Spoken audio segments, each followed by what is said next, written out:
Hi friends, what will be the output of the following code? అంటే ఇక్కడ ఇచ్చిన ప్రోగ్రాంలో అవుట్పుట్ ఏమొస్తుంది అంటే ఇంటి ఏ ఈజ్ ఈక్వల్ టు 10, ఇంటి బి ఈజ్ ఈక్వల్ టు 20 ఇచ్చాడు. Print of %d A double equal to B ఇచ్చాడు. So A 10, B 20, double equal to అంటే ఇది double equal to false condition అవుతుంది.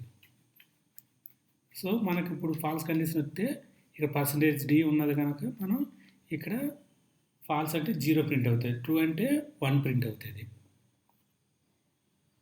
So answer is option A 0.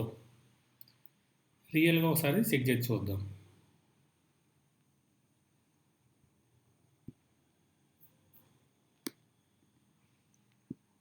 చూసారా, answer 0 వచ్చింది. సపోజ్కి ఇప్పుడు ఒకవేళ మనం చేంజ్ చేస్తే 20 పెడితే ఆప్షన్ 1 వస్తుంది. 1 వచ్చింది చూసారా. సో ఈ బిట్కి answer A option A 0. Thank you friends.